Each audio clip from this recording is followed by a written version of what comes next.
The bell that rang at midnight. It was during the bitter closing days of November in the year 1892 that the curious affair of the midnight bell first intruded upon the otherwise orderly rhythm of life at Baker Street. The fog had rolled in from the Thames with a peculiar density that week, creeping through the arteries of London like some silent spectre determined to choke the very breath from the city. Gas lamps burned weakly in the mist, their yellow halos trembling like uncertain stars, while the rattle of carriage wheels echoed hollowly along the damp streets. Such weather had always pleased my friend, Mr. Sherlock Holmes. Indeed, Holmes maintained that London revealed her truest nature beneath fog and darkness, when secrets felt safer emerging into the world. For my part, I found the gloom oppressive. As a medical man, I had seen enough shadows in human affairs without welcoming them eagerly. On the evening in question, I sat beside the hearth of our Baker Street lodgings, engaged with the pages of the Lancet, though my attention wandered frequently toward Holmes, who was stretched languidly upon the sofa. He lay there in his habitual attitude of thought, long fingers steepled beneath his chin, his hawk-like profile outlined sharply against the lamplight. Before him upon the table rested a violin, a scattering of chemical vials, and a rather unfortunate Persian slipper, which served much to Mrs. Hudson's Desperaz Holmes's tobacco pouch. For nearly an hour he had remained silent. At last I closed my journal with a sigh. "You have been insufferably quiet this evening, Holmes," I remarked. "Either you are wrestling with some monstrous problem, or London has momentarily run out of criminals." Holmes's thin lips curved slightly. "My dear Watson, if London ever exhausts her supply of crime, it will be because the Thames has reversed its flow and begun climbing uphill." "Then, I presume," said I, "that your silence conceals some mental exertion?" "On the contrary," he replied lazily, "my mind is perfectly idle." I raised an eyebrow. Experience had taught me that Holmes's definition of idleness differed wildly from that of ordinary men. "You see that gentleman across the street?" Holmes continued, nodding toward the window. I rose and peered through the fogged glass. A stout man in a dark overcoat stood beneath a gas lamp, fumbling with his pocket watch while shifting impatiently from foot to foot. "Yes, I see him," said I. "He appears to be waiting." Holmes smiled faintly. "He is a solicitor, recently widowed, suffering from gout in the left ankle, and currently debating whether he has arrived too early for an appointment he is secretly dreading." I turned to him sharply. "Holmes!" "The man has not even crossed the street." "Quite so," Holmes replied calmly. "Yet the clues are most obliging." I laughed despite myself. "Come then," I challenged. "Explain it." Holmes rose with cat-like grace and joined me by the window. The bulging leather case beneath his arm marks him as a man of legal occupation. Observe the black ribbon upon his lapel morning attire. His watch chain is polished obsessively, suggesting nervous habits recently acquired. As for the gout note, the careful way he favors his left leg. Lastly, he consults his watch every 15 seconds, which is the precise interval of a man unsure whether to knock. "And the appointment?" I asked. Holmes gestured toward our door. "He is here to see me." I had barely absorbed this astonishing conclusion when the bell downstairs rang. Mrs. Hudson's footsteps followed shortly thereafter, and within moments the door opened to admit the very gentleman we had been observing. He removed his hat with a trembling hand. "Mr. Sherlock Holmes, I presume?" Holmes inclined his head. "You are most welcome, sir. Pray come closer to the fire. Watson, if you please, a chair." The man sat stiffly, clutching his case. "My name is Edwin Marbury," he said, "solicitor of Gray's Inn." Holmes's eyes flickered with quiet amusement, but he offered no comment. "I have come," Marbury continued, "because something has occurred which I cannot explain and which the police refuse to treat seriously." Holmes lit his pipe with deliberate care. "That circumstance alone rarely recommends a case," he murmured. "However, please continue." Marbury leaned forward, his pale face glistening with perspiration despite the cold. "It concerns a house in Bloomsbury," he said. "A house which has been sealed for nearly 20 years. Holmes's eyes sharpened. "Go on." "The property once belonged to a gentleman named Augustus Wren, a reclusive scholar, I am told. In 1173, he vanished under mysterious circumstances. No body was ever discovered. A disappearance rather than a death," Holmes noted. "Precisely. Since no heirs could be found, the estate passed into a complicated legal limbo. Recently, however, a distant relative has emerged to claim it. I was tasked with overseeing the transfer." Holmes exhaled a thin stream of smoke. "And something unusual occurred when you visited the property." Marbury swallowed. "Yes." He hesitated. "The house has stood empty for 2 decades," he continued slowly. "No servants, no residents, no electricity or gas service. Yet," Holmes prompted softly. Marbury's voice dropped to a whisper. "Last night, the bell rang. I confess a chill crept down my spine." "The bell?" I repeated. "Yes," said Marbury. "The bell connected to the house's old entrance mechanism. It rang exactly at midnight." Holmes's gaze became very still. "You were inside the house at the time?" "Yes. I had gone there to inspect the premises before handing the keys to the claimant." "And you are certain no one else was present?" "Absolutely." Holmes leaned forward. "Describe the event precisely." Marbury clasped his hands. "I was in the study. The entire house was utterly silent. Then, from the entrance hall below, the bell rang. One single sharp peal. Did you investigate?" "Immediately. And there was no one there." Holmes's fingers tapped lightly upon the armrest. "Interesting." Marbury's voice trembled. "That is not the worst of it." Holmes raised an eyebrow. "Oh?" "When I reached the hall," Marbury whispered, "the front door was open." "Was it locked previously?" "Yes." "I had locked it myself." "And outside?" Marbury hesitated. "There were footprints." Holmes's eyes glittered. "Footprints?" "Yes." "In the mud?" "No." Marbury swallowed hard. "In the dust." A long silence followed. Holmes slowly removed his pipe from his lips. "Footprints," he said softly, "inside a house that has been empty for 20 years. Marbury nodded miserably. "There was only one set," he added. "Ho! Yes." Holmes leaned forward with sudden intensity. "And where did they lead?" Marbury's voice barely rose above a whisper.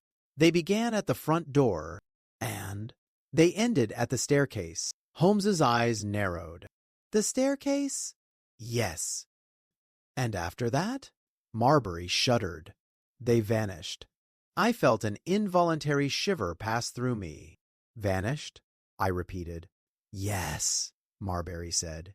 "Halfway up the stairs, they simply stopped." Holmes stood abruptly. The sudden movement startled both Marbury and myself. "My dear Mr. Marbury," Holmes said briskly, "you have done exactly the right thing by coming here." The solicitor blinked. "You mean you will take the case?" Holmes smiled faintly. "My good sir, a bell that rings in an empty house at midnight is already intriguing." He reached for his coat. "But footprints that climb a staircase and disappear into thin air?" Holmes's eyes gleamed with the familiar fire I had come to recognize as the herald of adventure. "That is irresistible." He turned toward me. "Watson, fetch your revolver." "My revolver?" I exclaimed. "Yes." Holmes placed his deerstalker upon his head. "I believe," he said calmly, "we are about to meet the bell that rang at midnight." The client's disturbing account. It has often been my experience that the beginning of a case with Sherlock Holmes rarely follows the direct path which one might expect. Many a time a mystery that later shook the quiet streets of London first appeared in our rooms in Baker Street as a matter so trivial that I wondered why my friend should even give it a moment's thought. Yet the affair of the midnight bell did not strike me as trivial from the outset. On the contrary, the solicitor's strange account, delivered in that nervous whisper beside our hearth, left an unmistakable impression upon my mind. Even Holmes, who ordinarily treated supernatural explanations with a mixture of amusement and contempt, displayed a particular alertness which suggested that the matter had stirred his formidable curiosity. After Holmes's sudden command that I fetch my revolver, our client looked most alarmed. "Good heavens, Mr. Holmes!" cried Mr. Edwin Marbury. "Surely you do not imagine violence?" Holmes waved a languid hand. "My dear sir, Dr. Watson's revolver accompanies us on a great many excursions where it ultimately proves unnecessary. Nevertheless, prudence dictates preparation." "I assure you," said Marbury anxiously, "I encountered no one." "Quite," Holmes replied dryly, "which is precisely the difficulty. I returned shortly thereafter with my service revolver, an object which had followed me faithfully since my army days in Afghanistan." Holmes nodded approvingly. "Excellent, Watson. Now, Mr. Marbury, before we venture into the Bloomsbury fog, you must indulge me with a few further particulars." The solicitor straightened nervously in his chair. "I shall tell you everything I know." Holmes resumed his seat and steepled his fingers. "Let us begin with the former owner of the house, Mr. Augustus Wren." "What manner of man was he?" Marbury hesitated. "Very little is recorded in the official documents. Wren was a scholar of sorts. Antiquities, I believe." Holmes's eyes flickered. "Antiquities?" "Yes, rare books, ancient manuscripts, curious artifacts. His home apparently contained a considerable private collection." "Ah!" Holmes leaned back thoughtfully. "And you say he vanished in 1873? "On the night of November 17th. Holmes raised an eyebrow. "Remarkably precise." Marbury tapped the leather case upon his knee. "The police report is included in the file." Holmes gestured toward it. "Pray continue." Marbury opened the case and withdrew several yellowed documents. "The household staff reported that Mr. Wren retired to his study shortly before midnight. At approximately 12 o'clock, they heard the entrance bell ring." Holmes's gaze sharpened instantly. "The bell again?" "Yes." "What occurred next?" "The butler went to answer the door," said Marbury, "but found no visitor waiting outside." Holmes leaned forward. "And Mr. Wren?" "He was gone." I felt a peculiar chill as the solicitor spoke those words. "Gone?" I repeated. "Completely vanished," Marbury replied. "The study window was open. There were signs that someone or something had left the room in great haste." Holmes tapped the table lightly. "Was there any evidence of foul play?" "The police suspected burglary," said Marbury. "However, none of Wren's valuables appeared to be missing." Holmes's expression grew thoughtful. "Curious." Marbury shuffled another paper. "There was, however, one peculiar detail recorded by the inspector." Holmes smiled faintly. "Pray enlighten us." Marbury cleared his throat. "Footprints."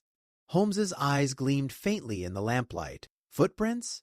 "Yes." "They were discovered outside the house beneath the study window."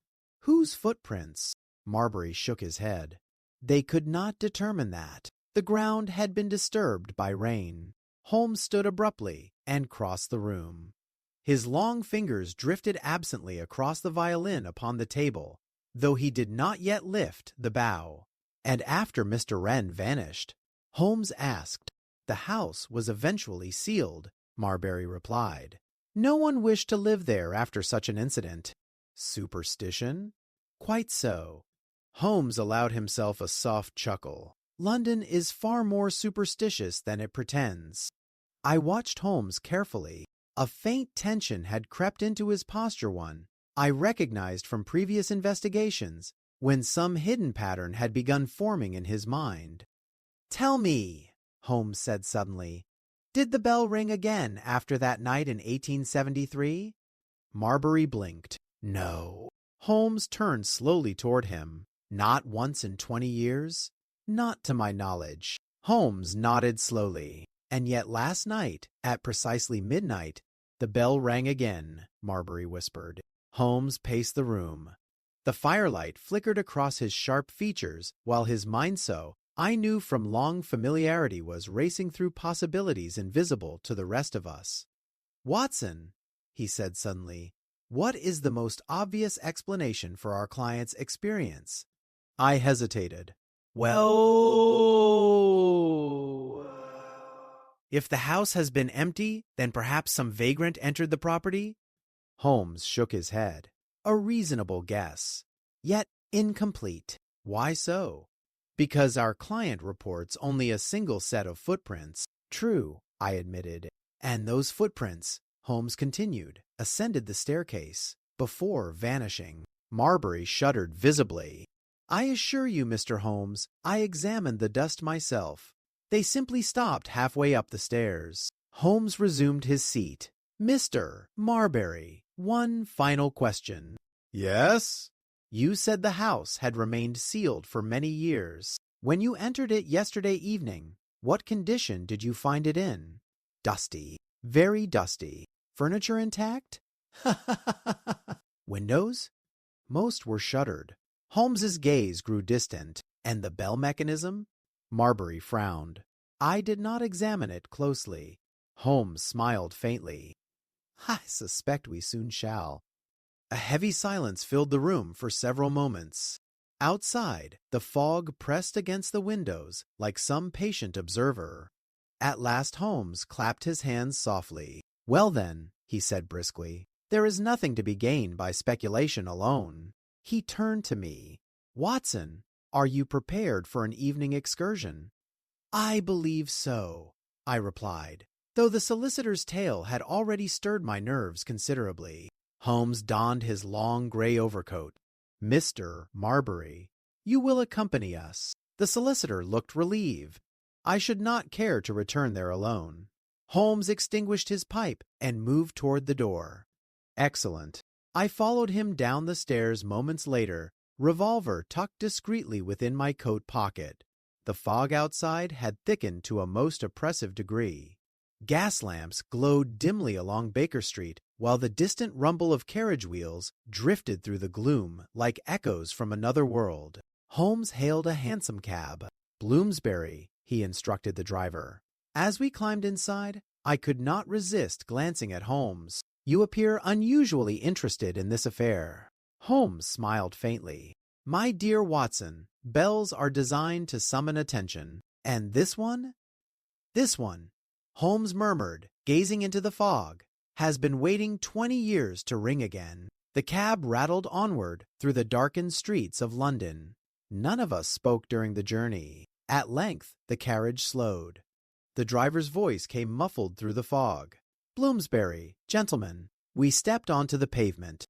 Before us stood a narrow Georgian townhouse, its windows dark, its stone steps coated in years of neglect. Marbury pointed with a trembling hand. "That is the house." Holmes studied it carefully. Even in the dim glow of the gas lamps, I could see the faint dust coating the front door. Holmes approached slowly. "Well then," he said quietly, "the bell that rang at midnight," he rested his hand upon the door handle, "awaits our inspection." And with that, Sherlock Holmes opened the door. The silent house in Bloomsbury. Few experiences in my life have equaled the peculiar sensation of entering a house that has stood abandoned for many years. There is a stillness in such places which feels unnatural as, though time itself has paused within their walls, leaving every object to wait patiently for inhabitants who shall never return. The house in Bloomsbury possessed this atmosphere in abundance. Holmes pushed the door slowly inward, and it opened with a long, complaining creak that echoed through the interior like the voice of some ancient sentinel disturbed from sleep. A stale breath of air drifted outward. Mr. Marbury lingered nervously upon the threshold. "I assure you, gentlemen," he murmured, "I locked that door when I departed last night." Holmes crouched at once beside the lock. "Indeed you did," he said calmly. "You can tell?" Holmes ran his fingers lightly across the brass mechanism. "The marks of your key are quite fresh. The lock has not been tampered with since." Marbury looked puzzled, but the door was open when I came downstairs. Holmes rose. Quite so. He stepped into the house.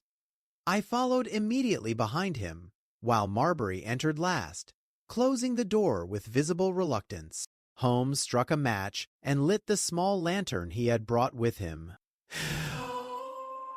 The flame cast a soft circle of light around us, revealing the entrance hall in dim detail. Dust lay thick upon every surface. The banister of the staircase was coated with a gray film. Cobwebs hung like tattered curtains between the ceiling beams. The wallpaper, once no doubt fashionable, had faded into a sickly shade of yellow. Yet what seized my attention instantly was the floor. Even in the lantern light, the footprints were unmistakable. Holmes held the lamp lower.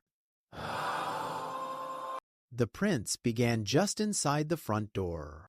They were clear and well-defined impressions in the dust, each marking the path of someone who had entered the house not many hours before. Marbury pointed nervously. "There," he whispered. The tracks led across the hall toward the staircase. Holmes crouched beside them, examining each step with the greatest care. "Interesting. What do you see?" I asked. Holmes did not answer immediately. Instead, he produced a small measuring tape from his pocket and began carefully recording the dimensions of the impressions. Length. Narrow heel. Slight outward turn of the right foot. He rose slowly. "A man." "You are certain?" asked Marbury. "Perfectly." Holmes moved the lantern forward. The prints continued toward the staircase, exactly as our client had described. Step by step. Deliberate. Unhurried. Holmes followed them closely. "Observe, Watson," he said. "The dust surrounding the prints is entirely undisturbed. Whoever walked here entered directly from the door and proceeded immediately upstairs." I glanced behind us. "You mean he did not explore the ground floor?" "Precisely." Holmes placed one foot carefully beside a print without touching it. "A curious visitor indeed." Marbury clutched his hat nervously. "I did not dare to go further last night." Holmes ascended the first stair. The footprints continued upward before him. I must confess my pulse quickened as we followed their path. There is something profoundly unsettling about tracking the movements of a person who is no longer present, particularly when that trail leads into darkness. The staircase creaked beneath our weight. Holmes moved slowly, lantern held low. 1 step, 2, 3. The prints were perfectly clear upon the dusty wood. Then, suddenly, they ended. Holmes halted abruptly. "Just as I told you," Marbury whispered hoarsely. The lantern light revealed the final footprint halfway up the staircase. Beyond it, the remaining steps were untouched. Not a single mark disturbed the dust. Holmes crouched and studied the spot with intense concentration. I leaned over his shoulder. "You see?" Marbury murmured. "They simply stop." Holmes remained silent. His long fingers brushed lightly across the final print. He examined the surrounding boards. Then he straightened. "Fascinating. You do not seem surprised," I observed. Holmes smiled faintly. "Nothing in this world simply vanishes without explanation." Marbury wiped his brow anxiously. "Then, how do you explain it?" Holmes raised the lantern higher. "Let us continue upstairs." "But the prints have served their purpose." Holmes ascended the remaining steps. At the top of the staircase, a narrow corridor stretched toward the rear of the house. Several doors lined the hallway. Holmes paused. "Which room was Mr. Wren's study?" he asked. "The last door on the right." Holmes approached it slowly. The door stood slightly ajar. He pushed it open. The lantern light revealed a room frozen in time. Bookshelves lined the walls from floor to ceiling, sagging beneath the weight of dusty volumes. A large desk stood near the window, its surface cluttered with papers that had yellowed with age. But it was the window itself that drew Holmes's attention. It stood open. A faint current of cold air stirred the papers upon the desk. Holmes moved toward it. "Interesting." I followed close behind. The window overlooked a narrow garden enclosed by brick walls. Holmes leaned outward, examining the ground below. Well? I asked. No footprints. Marbury stared in astonishment, but that was how the police believed Wren escaped. Holmes shook his head. Impossible. Why? Because the ground beneath the window is undisturbed. Holmes closed the window and turned toward the desk. He began examining the scattered papers with swift efficiency. Letters, research notes, fragments of translation. Translation? I asked. Yes. Holmes lifted a sheet toward the lantern light. Ancient Greek. Marbury looked bewildered. I was unaware Wren studied languages. Holmes smiled faintly. Mr. Wren studied many things, it would seem. He opened a drawer in the desk. Inside lay a collection of curious object-small stone fragments, bits of pottery, and a brass instrument whose purpose I could not guess. Artifacts, Holmes murmured, from antiquity. Marbury frowned. But what could that have to do with the bell? Holmes placed the object back into the drawer. That, he said quietly, is precisely the question. He crossed the room slowly. His eyes moved across every surface, missing nothing. Then he stopped. What is it? I asked. Holmes pointed toward the far wall. Mounted, there was a small brass bell mechanism connected by a thin wire that ran down through the floor. The entrance bell, Holmes said. Marbury stepped forward nervously. That must be it. Holmes examined it closely. Watson, do you observe anything unusual? I leaned closer. At first glance, nothing. Holmes smiled. Look again. I studied the mechanism carefully. Then, suddenly, I noticed it. The wire, I said. Exactly. It had been cut. Cleanly. Recently. Marbury gasped. But that means... Holmes nodded slowly. Yes. If the wire is cut... Holmes turned toward us. Then the bell downstairs could not possibly have rung. A silence fell upon the room. Marbury stared at him in horror. But I heard it. Holmes's eyes glittered in the lantern light. My dear Mr. Marbury, he said softly, I have no doubt that you did. He paused. But the far more interesting question is this. Holmes glanced toward the staircase behind us. If the bell is disconnected, then who or what rang it? The first suspect. The discovery that the bell wire had been severed might well have unsettled a less disciplined mind than that of Sherlock Holmes. For my own part, I confess the revelation left me profoundly perplexed. If the bell could not possibly ring, then the event described by our client seemed to belong more to the realm of superstition than reason. Holmes, however, displayed not the slightest inclination toward such conclusions. Indeed, he appeared invigorated. Watson, said he calmly, when the impossible is removed, whatever remains, however, improbable must be examined with particular care. Marbury stared at the cut wire with pale anxiety. But I heard the bell clearly, he insisted. It rang exactly once. Holmes crouched beside the mechanism again.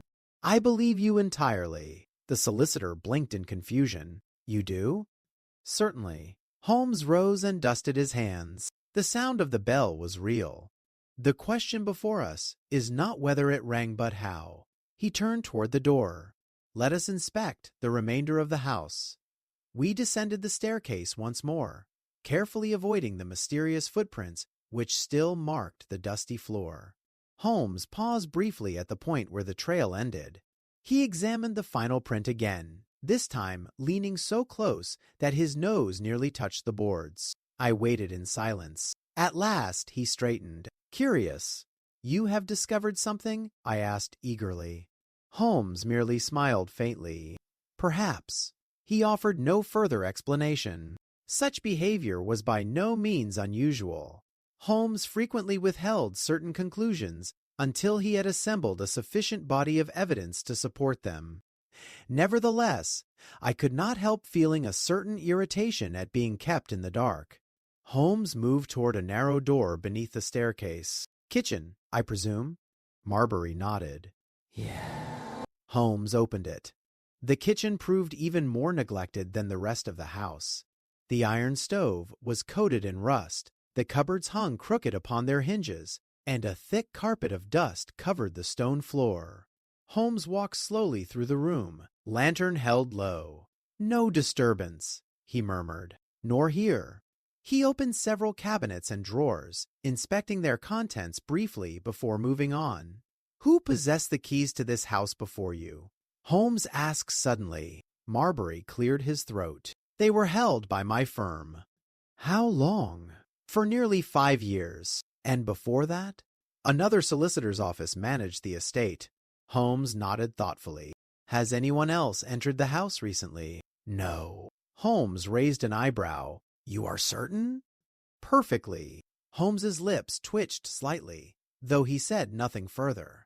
We continued our inspection of the ground floor without discovering anything remarkable.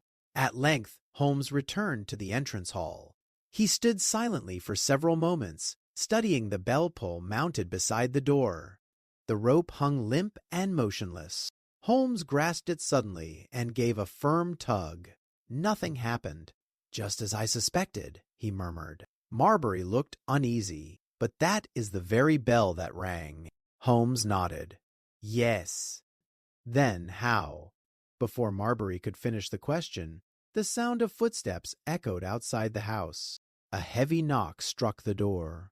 Holmes glanced at me with a faint smile. Marbury started. Who could that be? Holmes opened the door. Standing upon the step were 2 uniformed constables, accompanied by a tall, broad-shouldered gentleman whose ruddy face and thick mustache were immediately familiar to me.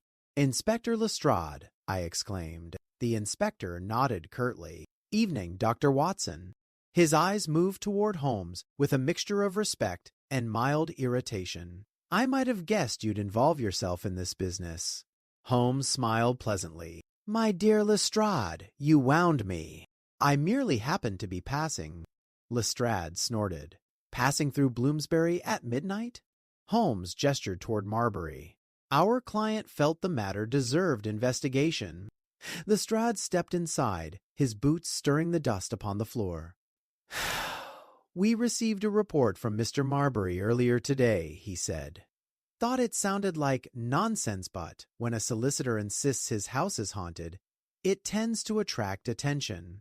Marbury flushed slightly.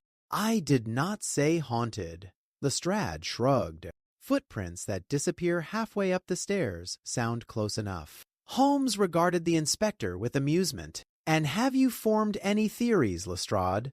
"As a matter of fact, I have." Holmes clasped his hands behind his back. "I am most eager to hear them." Lestrade pointed toward the staircase. "Those footprints belong to a burglar." Holmes raised an eyebrow. "A burglar?" "Exactly. But what did he steal?" Lestrade hesitated. "Well, nothing, as far as we can tell." Holmes smiled faintly. "An unusually considerate burglar." Lestrade ignored the remark. "He must have entered through the front door somehow, climbed the stairs, then realized someone was inside and escaped by another route." Holmes tilted his head slightly. "And how do you account for the disappearance of the footprints?" Lestrade waved a dismissive hand. "Dust shifts. People overlook things." Holmes nodded slowly. "A plausible theory." The inspector looked pleased. "I thought so." Holmes walked toward the staircase. "But tell me, Lestrade, have you examined the bell mechanism upstairs?" Lestrade frowned. "No." Holmes gestured toward the upper floor. "I believe you may find it instructive." The inspector climbed the stairs with a grunt, lantern in hand. Moments later, we heard his voice from above. "Holmes!" "Yeah?" "The wire's been cut." Holmes smiled faintly. "Precisely." Lestrade returned a few moments later, his expression considerably less confident. "Well," he muttered, "that complicates matters." Holmes clasped his hands thoughtfully. "Indeed it does." Lestrade paced the hall. "Still," he said at last, "there's an obvious suspect." Holmes's eyes brightened slightly. "Oh!" Lestrade turned toward Marbury. "The man who claims the house." Marbury looked startled. "You mean Mr. Lionel Wren?" "The supposed heir." Lestrade corrected. Holmes's gaze sharpened. Supposed? Lestrade nodded. That's right. He folded his arms. The fellow appeared out of nowhere 2 weeks ago, claiming to be Augustus Wren's distant cousin. Convenient timing, if you ask me. Marbury shifted uneasily. The documentation appeared legitimate. Lestrade shrugged. Maybe. Holmes's eyes glittered faintly. And where might we find this Mr. Lionel Wren? Lestrade answered at once. He's staying at a boarding house on Russell Square. Holmes exchanged a quick glance with me. Watson, he said softly. Yeah? I believe we have found our first suspect. Lestrade grinned. Holmes smiled politely. My dear Lestrade, he said quietly, I did not say I agreed with you. The inspector frowned. But you just said. Holmes placed his coat upon his shoulders. I said we have a suspect. He stepped toward the door. And tomorrow morning, Holmes added, his eyes gleaming with quiet anticipation, we shall pay Mr. Lionel Wren a visit. Shadows of the hidden clue. The night air in Bloomsbury was damp and insistent, pressing against our overcoats as Holmes, Marbury, and I left the abandoned house. The fog had thickened since our arrival, curling about the lamplit streets like some living creature. Even the hansom cab seemed swallowed by the gloom, its driver muttering impatiently at the muffled visibility. Holmes spoke little, his attention divided between the fog, the uneven cobblestones, and the distant chiming of a church bell. Marbury, however, could not restrain his nervous curiosity. Mr. Holmes, he began, voice trembling, I cannot understand it. I locked the door last night, yet when I returned, the bell had rung. And those footprints, they vanish halfway up the stairs. How can such a thing be possible? Holmes did not answer at once. Instead, he leaned back slightly, eyes narrowing as he watched the fog swirl against the lampposts. Mr. Marbury, he said at last, you are a man of law. You know that appearances often mislead, and the simplest explanation is seldom the correct one. Marbury blinked, uneasy. The simplest explanation, sir. Holmes rose from his seat in the cab and tapped the side of his nose. Precisely. Let us consider, for instance, the bell. I leaned forward, curious, but the wire was cut. Surely that proves the bell could not have rung. Holmes's lips curved faintly. Ah, Watson. That is precisely the point that interests me. The bell could not have rung in the ordinary sense, yet our client heard it. Therefore, we must inquire not merely into how it rang, but why it was meant to ring. Marbury clutched his briefcase tighter. Why? What purpose could there be? Holmes's eyes glittered with the first spark of that peculiar intensity which always foretold discovery. We shall see. But first, Watson, I must show you something. He instructed the cabman to wait while we stepped into a narrow side alley adjacent to the house. Holmes moved with deliberate care, bending to examine the cobblestones beneath a dim gas lamp. I followed and saw only the usual grime and scattered litter of the city streets. Here, said Holmes, pointing. Do you observe anything unusual? I studied the ground carefully. There was a patch of soil between two stones, slightly darker than the surrounding area. Hardly anything, I admitted. Holmes knelt, producing a magnifying glass from his coat. Notice the impressions, he murmured. They are faint, but deliberate. I leaned closer, squinting. Indeed, there were shallow marks irregular, yet unmistakably purposeful. Footprints? I asked. Not quite, Holmes replied. Evidence of manipulation. Whoever entered the house yesterday left a message in the dust that no ordinary visitor would notice. Marbury's brow furrowed. A message?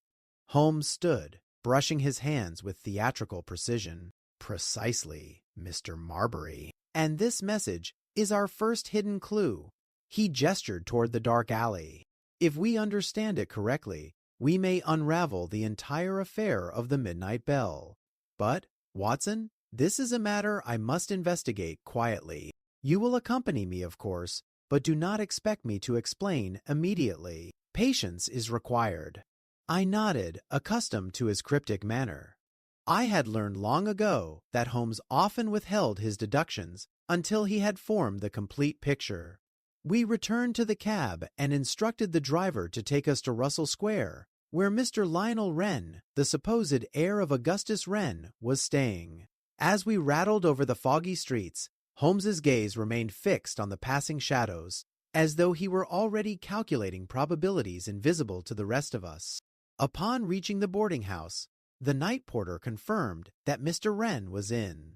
Holmes requested that we be admitted quietly, and soon we were in a small sitting room, its gaslight flickering across the stiff furnishings. A young man, neatly dressed yet with an air of restless anxiety, entered at our summons. His hair was dark and eyes sharp, though a flicker of suspicion passed over his face as he recognized Holmes. "Mr. Wren?" Holmes inquired politely.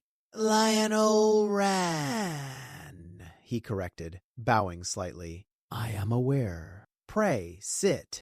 Holmes gestured to a chair. "Mr. Wren, I have a few questions regarding a property in Bloomsbury, formerly owned by Augustus Wren.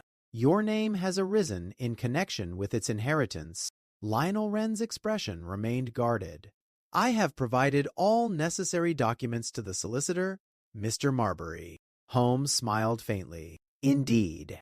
Yet there are certain matters which paperwork alone cannot clarify."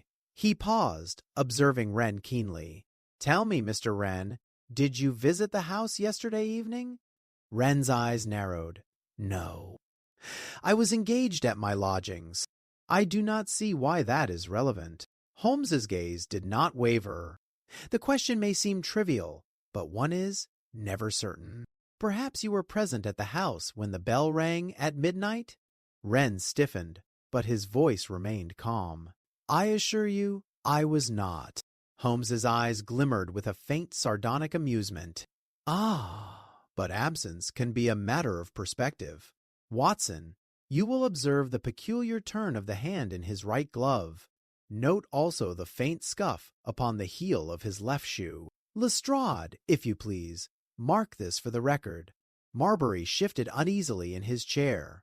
"What does it mean?" Holmes's smile was subtle, almost imperceptible. "It may suggest one of two things. Either he is remarkably careless or he is our first genuine suspect." Lionel Wren's composure faltered slightly. "I do not understand what you mean." Holmes inclined his head, eyes fixed upon him. "Patience, Mr. Wren. The explanation will become evident in due course. For now, we merely note the inconsistencies. The bell has rung, the footprints ascend yet vanish, and certain subtle markings suggest an intelligence working deliberately. That is all we need for the present." He leaned back, steepling his fingers. "Tomorrow, Watson, we shall return to Bloomsbury with a more precise plan. For tonight, we gather information, observe behaviors, and most crucially consider the hidden clue that will illuminate the entire affair." I left the boarding house that night with a sense of foreboding. The case, I realized, would not be solved by mere observation or hearsay. There was something intricate at work, something deliberate and cunning. And as always, Holmes was already 3 steps ahead, silently weaving together threads invisible to the rest of us. Yet even I could feel the weight of the mystery pressing down the bell that rang at midnight, the footprints that disappeared, and the first suspect whose innocence might well be a carefully constructed deception.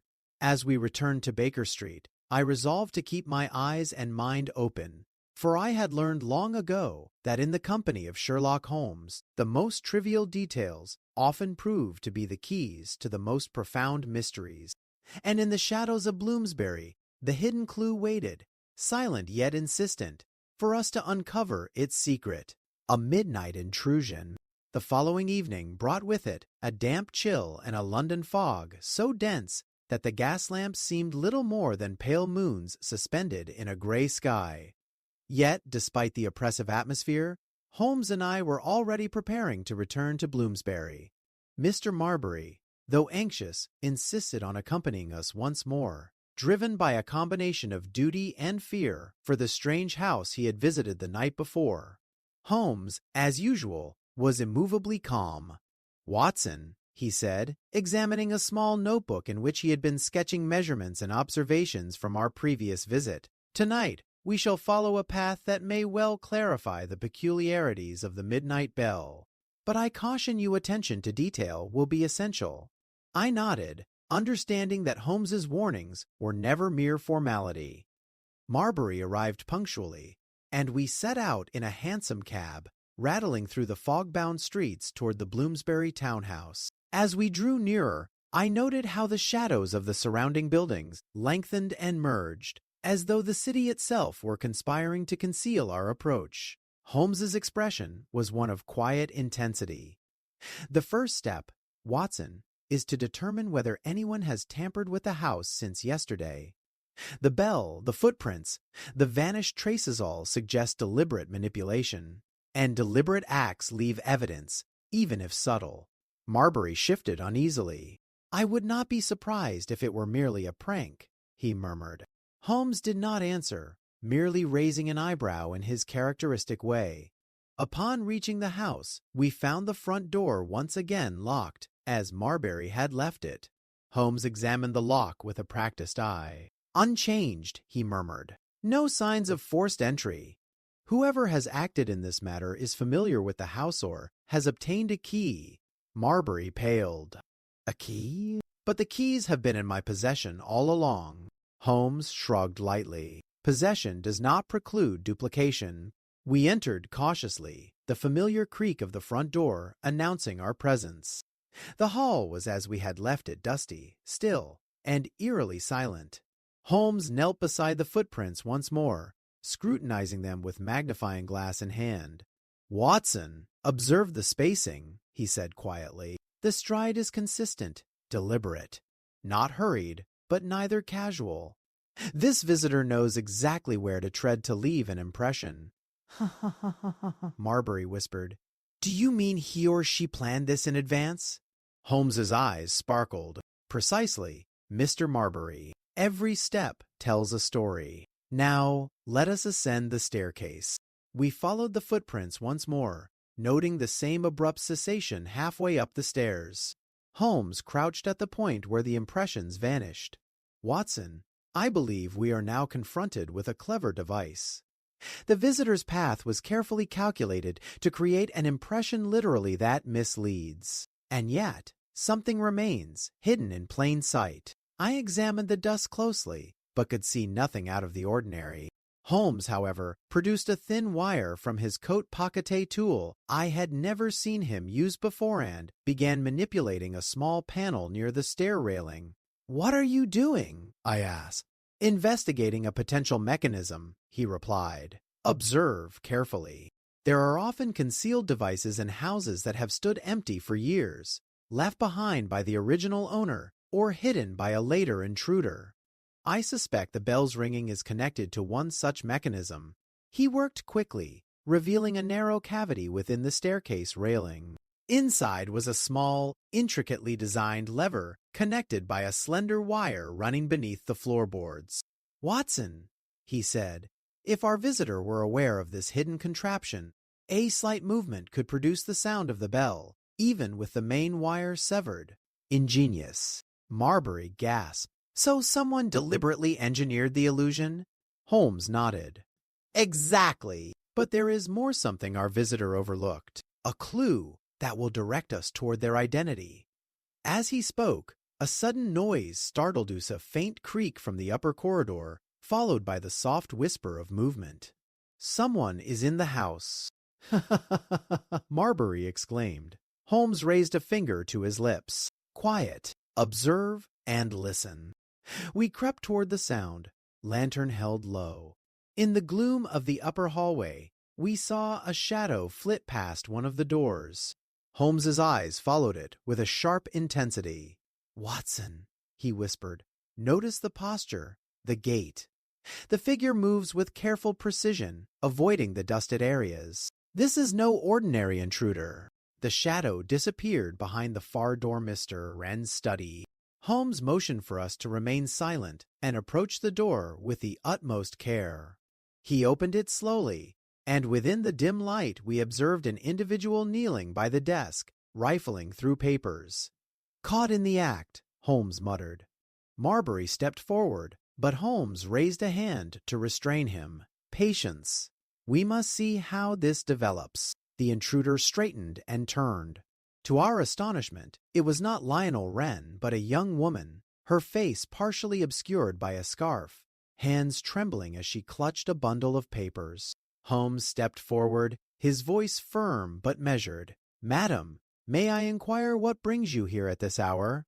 The woman's eyes widened, and she stammered. I only wanted to see the papers. They belong to my family." "Ah!" Holmes's gaze never wavered. "And yet you chose to enter a house where the bell has rung mysteriously, leaving footprints that vanish halfway up the stairs?" The woman faltered. "I did not ring the bell, I swear." Holmes nodded slowly. "Perhaps. But your presence here is no accident, and it may explain part of our mystery." Marbury's face turned a deeper shade of red. "A woman?" he exclaimed. "What has she to do with the bell?" Holmes's eyes glimmered with that familiar mixture of amusement and calculation. "That, my friends, is the hidden clue, the detail overlooked by all but the most observant. We now have our first genuine lead, though it may not be the full truth." He turned toward me. "Watson, I advise caution. The plot thickens, and the bell that rang at midnight is only the beginning. Soon we shall discover the layers of deception, misdirection, and secrecy that have been carefully woven over these 20 years. The woman remained kneeling, clutching her papers with wide, fearful eyes. Marbury's hand trembled slightly as he watched her. Holmes bent closer to examine her. "Rest assured, madam, no harm will come to you if you cooperate. But the next hours will reveal whether your intrusion is coincidental or deliberate. And Watson, I suspect we are only scratching the surface of this complex and cunning design." I felt a chill as Holmes's words sank in. The case had taken a new turn, one that no police report or simple investigation could illuminate. The midnight bell, the footprints, and now this mysterious young woman were all pieces of a puzzle far more intricate than I had imagined.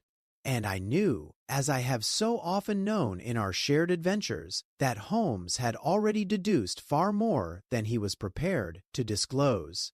For in the shadows of that silent Bloomsbury house, the hidden truth waited, patient and calculating, ready to challenge every assumption we held about the bell that rang at midnight.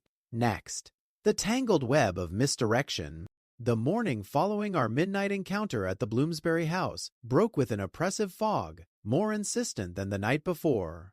The gas lamps cast their dim, wavering light through the swirling mist, as if the city itself wished to obscure our intentions. Holmes was already at the window of our Baker Street rooms when I descended, wearing the expression of a man who had wrestled with a puzzle and found it delightfully resistant. "Good morning, Watson," he said, not turning from the window. "I trust you slept, though I doubt the events of last night left you fully at rest." "I confess, Holmes," I replied, "the apparition of that young woman rifling through the studies papers haunts me still. Who could she be, and why would she risk entering a house that has lain abandoned for decades?" Holmes turned, eyes alight with that rare spark I had come to recognize as the prelude to deduction. Precisely the questions we must answer. Yet before we venture further, we must attend to our first suspect, Lionel Wren. His presence looms over this case like a shadow, though it may not yet be dark enough to reveal his motives. Marbury arrived promptly, clutching his hat and glancing nervously around our sitting room. "Mr. Holmes," he said, "I cannot understand why the police have been so slow in acting. Inspector Lestrade seems convinced it is merely a prank or a convenient fraud." Holmes smiled faintly. "Lestrade often relies upon the obvious. We, however, shall probe the improbable. That is our advantage." We set out once more, the hansom cab rattling over the wet cobblestones toward Russell Square. The boarding house where Lionel Wren resided appeared quiet and unremarkable, Yet Holmes approached it with a care that suggested he considered every shadow a potential informant. The young man himself greeted us politely, but with visible unease. Holmes wasted no time with pleasantries. "Mr. Wren," he began, "last night a woman entered the Bloomsbury house. Did you know her?" Wren's eyes flickered. "No. I assure you, I have no acquaintance with her." Holmes nodded. "Curious. And yet, you recently appeared, claiming inheritance of the Wren estate. Convenient timing, would you not agree?" Wren's expression hardened. "I do not understand your insinuation." "Merely an observation," Holmes replied. "You see, Mr. Wren, appearances are most deceiving. But patterns rarely lie. I am interested in patterns. And the pattern here suggests someone, perhaps even more than one, has acted deliberately to mislead observers." Marbury, growing impatient, interjected, "But surely Mr. Wren is not guilty of anything. He merely claimed the house." Holmes fixed him with a keen look. "Mr. Marbury, the innocent often wear the mask of the guilty to protect secrets, and the guilty sometimes feign innocence to evade suspicion. It is not the claim to the house that interests me, it is the alignment of events around that claim. A bell that rings when no one could ring it, footprints that vanish in midair, and an uninvited visitor, these are signs that the ordinary explanations will fail." Wren shifted uncomfortably. "You seem determined to accuse me without cause." Holmes's eyes glimmered with sardonic amusement. "I accuse no one, Mr. Wren. I merely observe. Accusation is premature when the evidence is incomplete. Observation, on the other hand, is the foundation of certainty." For a long moment, Wren said nothing, though his restless gaze betrayed anxiety. Holmes leaned forward, studying him keenly. "You see, Watson," he murmured quietly, "we are now amidst the first layers of misdirection. Observe how the human mind clings to obvious suspects, even when subtler forces are at play." Wren's voice, though steady, betrayed a hint of irritation. "And what subtle forces would those be?" Holmes allowed a faint smile. "That, Mr. Wren, is precisely what we shall discover in due course. For tonight, I must confess, we will retreat not from investigation, but to allow observation to take its course.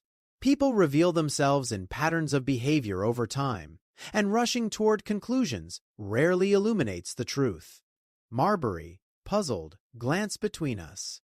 "Are we to wait, then, while the bell rings again?" Holmes shook his head. "No, my dear Marbury, the bell need not ring. Its significance lies not in the sound, but in the method by which the illusion was created and the message left behind. The first step is to watch, listen, and consider every seemingly trivial detail. Only then can misdirection be unraveled." We returned to Baker Street, the fog pressing like a damp veil against the windows. Holmes remained quiet for much of the journey, lost in thought. I, however, could not resist pondering the strange events of the previous night. The vanished footprints, the severed wire, the young woman, and now Lionel Wren's uneasy demeanor all suggested an intricate web of planning. Yet the purpose eluded me. As we settled in for the evening, Holmes produced a small notebook and began sketching diagrams of the house, the staircase, and the bell mechanism. Marbury watched nervously from a chair by the fire, while I made notes for my own records. "Observe, Watson," Holmes said, his voice barely above a whisper, "how misdirection operates. It is rarely a matter of luck or chance. Someone or some combination of forces is deliberately shaping events to create confusion, and in that confusion we shall find the hidden truth." I studied his diagrams. "Do you suspect Lionel Wren is behind it?" Holmes paused. "I suspect only that he is a convenient focal point for suspicion. Whether he is guilty or merely a pawn remains to be determined. The patterns are subtle, Watson, but they are there. And once we identify the underlying logic, the entire series of events, the bell, the footprints, the intruder will coalesce into clarity." Marbury shivered. "I hope that clarity comes soon. This house, the bell, it has unsettled me beyond reason." Holmes's eyes glittered. Patience, Mr. Marbury. True resolution often comes only after observation, deduction, and the careful testing of hypotheses. Watson, I believe tonight we shall witness further developments that will deepen the mystery yet provide us with clues invisible to the casual observer. I realized then, with the familiar mix of awe and apprehension, that the case of the bell that rang at midnight had moved far beyond a simple curiosity. We were now entangled in a web of misdirection so intricate that each step, each observation, had to be scrutinized with the utmost care. And in the quiet of Baker Street, as the fog pressed against our windows and the distant chimes of church bells marked the passage of time, I could not help but wonder which of our suspects was orchestrating the deception and which merely played their part in a drama yet to be fully revealed. Holmes, as ever, appeared unconcerned, but I knew better. Beneath that calm exterior, his mind was already 3 steps ahead, tracing invisible threads and calculating probabilities that would soon illuminate the heart of the mystery.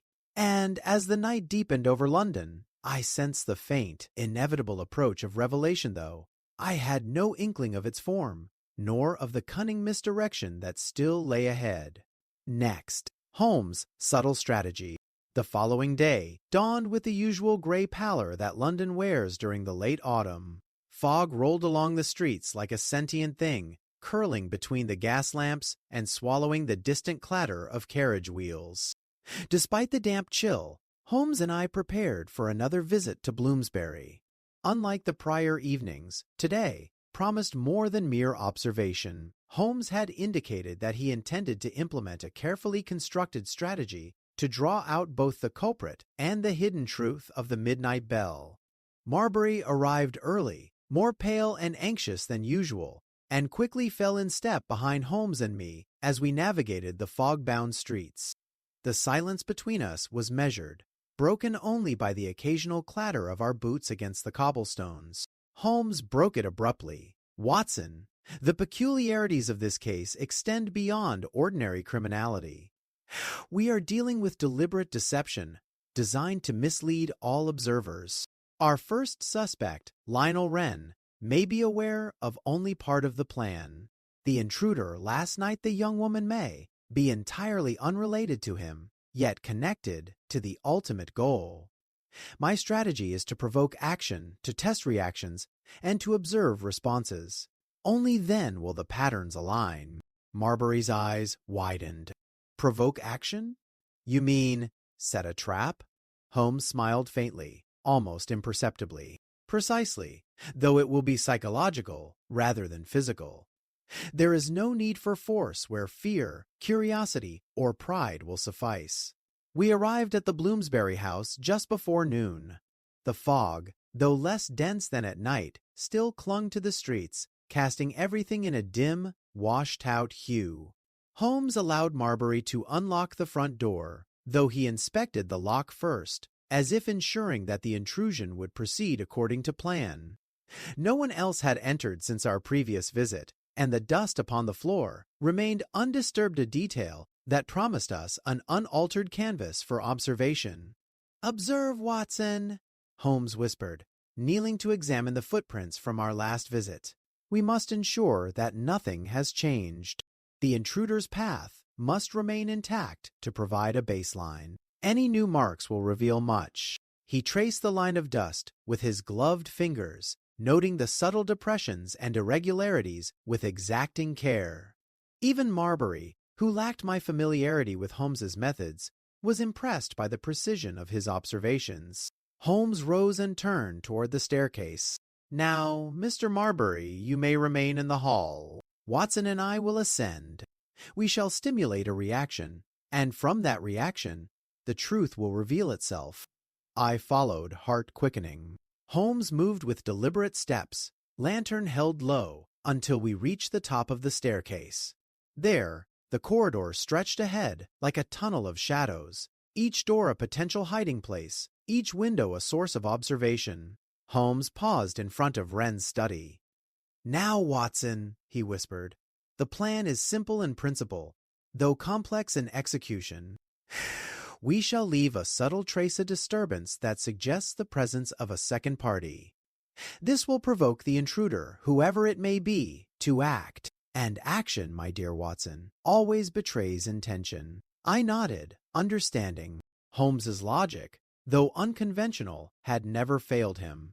He moved to the desk and delicately lifted a few papers, creating a minor disturbance in the otherwise immaculate layer of dust. Then he returned to the door, tapping it lightly with his knuckles. "Patience," he murmured. "Now we wait." For nearly an hour, silence reigned. The dim light of the lantern cast long shadows across the floor, and the fog outside the window seemed to press closer to the house, as though it were itself a silent witness to the unfolding drama. Then, without warning, a faint rustle emanated from the far corner of the room. I stiffened, recognizing the soft, deliberate movement of someone attempting to remain unseen. Holmes's eyes gleamed. "Observe, Watson, the trap is sprung." From the shadows emerged the same young woman we had glimpsed the previous night. Her scarf partially concealed her face, but her eyes darted nervously toward the disturbed papers. She froze for a moment, then crouched and began rifling through the documents once more, clearly seeking something. Holmes's voice, calm yet commanding, filled the room. "Madam, may I inquire again as to your intentions?" She jumped slightly, her eyes widening in recognition. Aye, she stammered, clutching the papers to her chest. "I am searching for my father's manuscripts. He worked with Mr. Wren years ago." Holmes inclined his head, allowing her a moment to collect herself. "Interesting. And yet your choice of nocturnal entry, the severed bell wire, and the path you traced through the house suggest a familiarity with its layout and an intent to create confusion. Pray, do you recognize the significance of the midnight bell?" The woman's gaze faltered. I only heard of it in my father's notes." I did not know it could be triggered again. Holmes's eyes glittered. Notice the subtle discrepancy. She is unaware of the mechanism, yet she is drawn into the mystery by her familial connection. Her actions are guided by incomplete knowledge. This, my friend, is the perfect example of misdirection, a true clue hidden within apparent coincidence. I realized, with a mix of awe and trepidation, how masterfully Holmes had engineered this encounter. By creating a minor disturbance and observing the reaction, he had turned a passive observer into an active participant, revealing motives, hesitations, and hidden knowledge that might otherwise have remained obscured. Holmes continued, gently yet firmly, "You see, madam, we seek not only to discover who triggered the bell, but why. Your intrusion, though understandable, has inadvertently provided us with the information necessary to differentiate between coincidence and deliberate action. For now, I shall allow you to remain, but any further nocturnal attempts will compel more formal measures." The young woman nodded, visibly relieved, and retreated toward the stairs. Holmes watched her go, then turned to me. "Watson, the first threads of the web are now disentangled, but the pattern remains incomplete. We must next determine who truly orchestrated the events surrounding the midnight bell, and Lionel Wren remains a focal point." I took careful note of his words, realizing that Holmes's strategy had been subtle, psychological, and entirely dependent upon observation rather than force. The intruder's actions, prompted by the illusion we had engineered, had provided more insight than interrogation or accusation ever could. Holmes leaned against the desk, fingers steepled. "And now, Watson, we wait for further developments. The next stage of this investigation will demand patience, keen observation, and a readiness to see beyond the obvious. For in this case, the most straightforward explanations are never the correct ones." Marbury, though still anxious, had begun to understand that he was in the presence of a mind far more adept at detecting subtlety than any ordinary detective. As we departed the house and stepped once more into the fog-bound streets, I felt the familiar mixture of anticipation and apprehension that always accompanied Holmes's investigations. The bell that rang at midnight had set a chain of events in motion. and each day brought us closer to uncovering the hidden design beneath the surface of misdirection and deception. The truth awaited us, yet it would not reveal itself lightly, and Holmes, as always, remained 3 steps ahead of all who sought it. Next, the gathering of evidence. The days that followed our subtle strategy at the Bloomsbury house were marked by a tense anticipation. Holmes rarely spoke, preferring to immerse himself in careful examination of notes, sketches, and maps of the house, the staircase, and the bell mechanism. I busied myself with my own records, attempting to chronicle each minute observation, yet I knew that what I wrote could never encompass the full breadth of Holmes's deductions. Marbury visited frequently, each time more anxious than the last. The house, he insisted, seemed almost alive with expectation as though it waited for some hidden truth to emerge. Holmes, of course, treated the anxiety with his usual detached amusement, occasionally directing us toward details that otherwise would have gone unnoticed. It was during one such visit, as the fog pressed against the gas lamps outside like a pall, that Holmes announced we were ready for the next phase. "Watson," he said, pacing slowly in our sitting room, "the time has come to consolidate the evidence.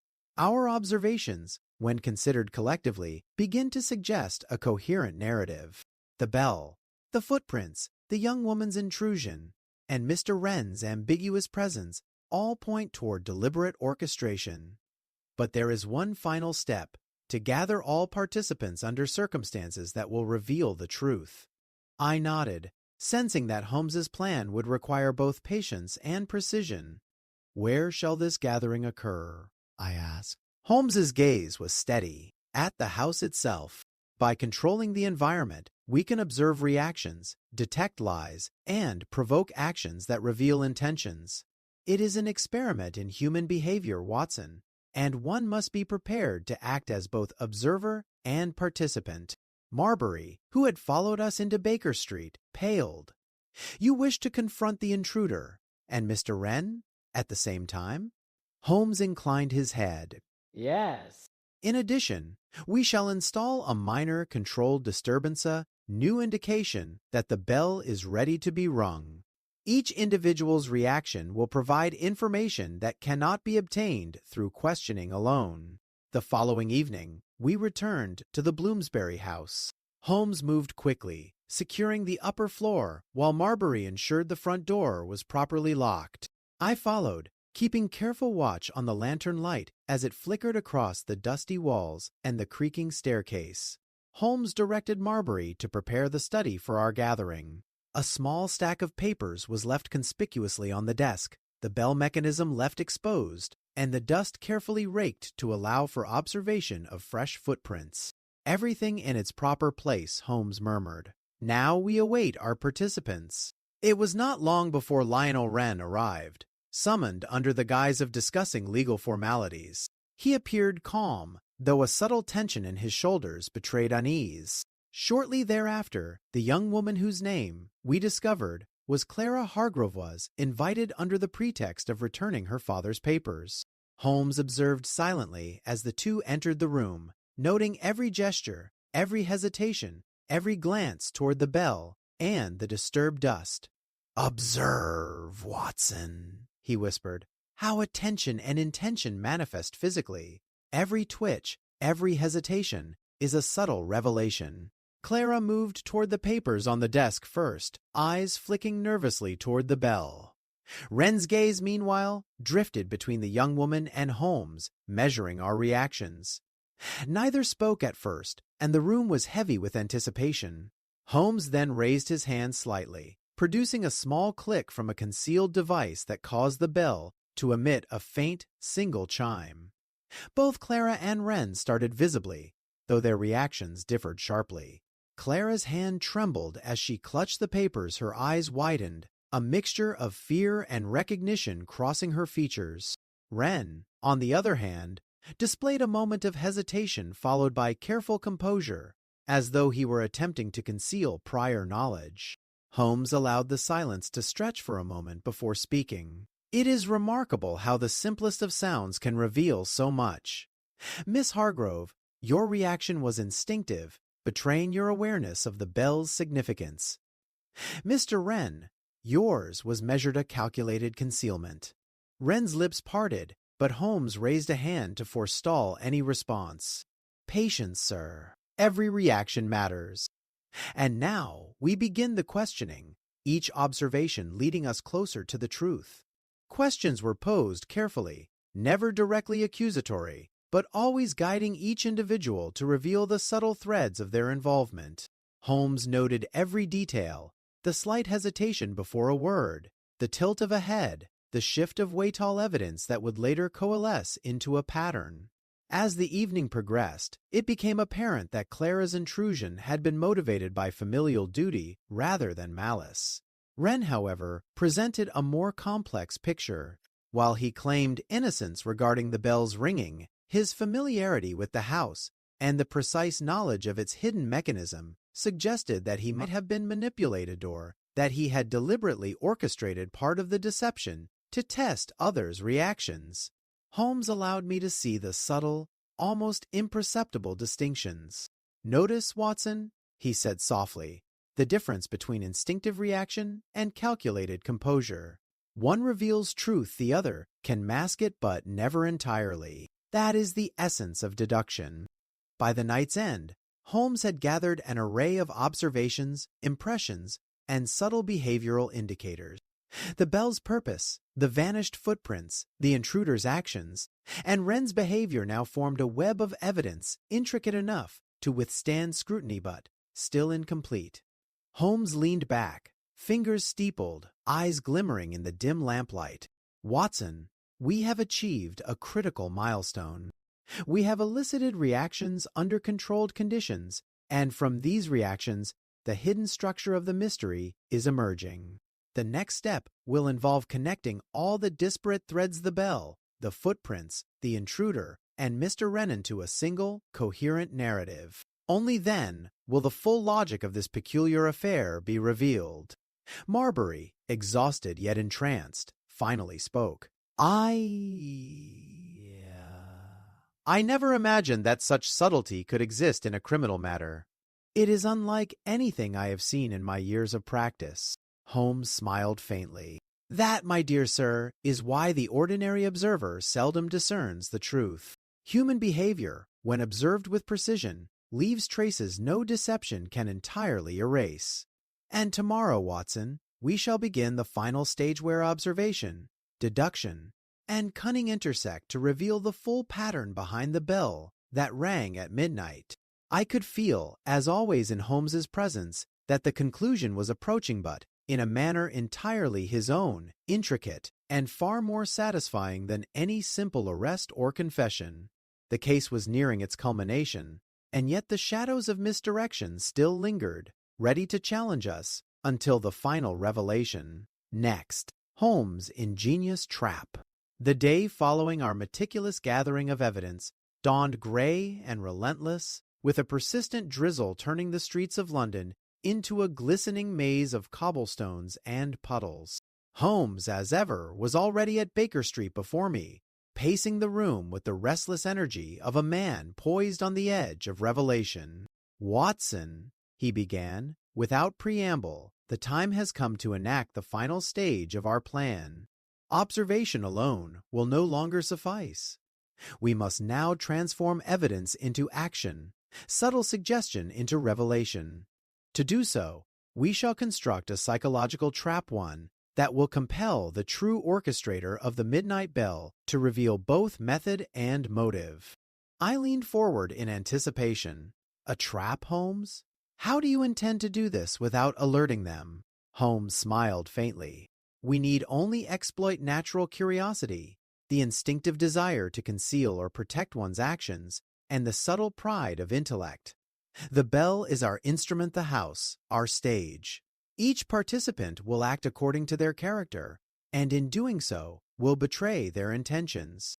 Marbury arrived shortly afterward, pale and anxious, as if the mere presence of Holmes and the foggy streets of Bloomsbury weighed upon him. We quickly made our way to the house, our boots splashing in the puddles along the quiet street. The air was thick with fog, and the usual noises of the city were muffled.